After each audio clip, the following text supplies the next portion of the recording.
We are Ginnosar in Hebrew, a kibbutz at the west side of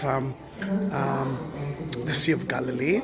And in that case, what we found in the 80s, because of the level of the water, is a boat from the first century. Yes, you can say that Jesus used one of the boats. We don't know if he used that one. But let's talk about why actually people use boats. Then the first thing that you will think is to fish.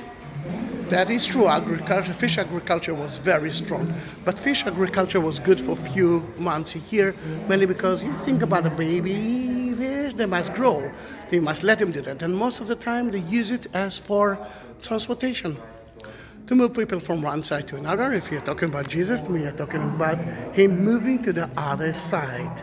And one time when he was right here in Gennesaret, he used that.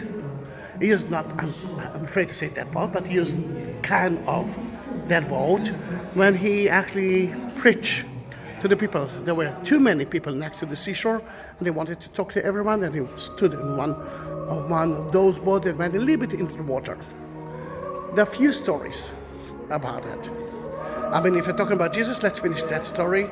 Remember throwing the net to the other side after the resurrection when he met three disciples at the Sea of Galilee, and St. Peter, Andrew were fishermen, and they had a boat. We know that when he met them, he asked them to be a fisherman, but they were at the same time they preparing the net of their father's boat. And in that case, we are talking about rich people. That boat is made of so many woods. The most important wood is the oak and the cedar wood, but they repaired it so many times with so many different kind of wood. That group is there, and I cannot show you yet how many, something like 12 different wood. Is it because they were poor and they used whatever or is it because the wood was very expensive and they could use different kind of wood without any problem?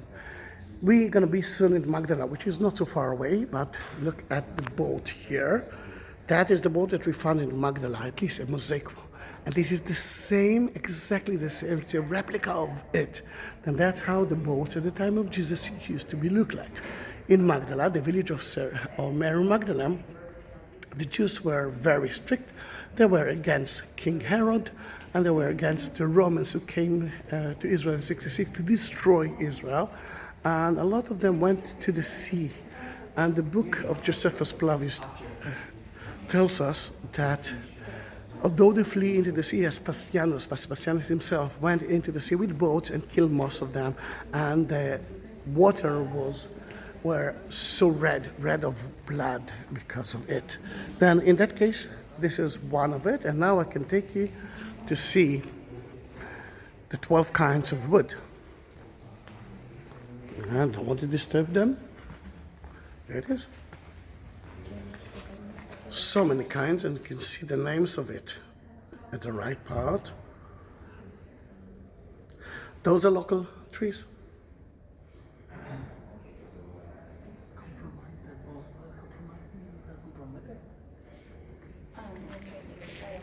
If you want to know everything about it, then please come to Gennesaret Kibbutz, community of people who lives together, and study about the mystery of the 2,000 years old boat. There's so many more to talk about it.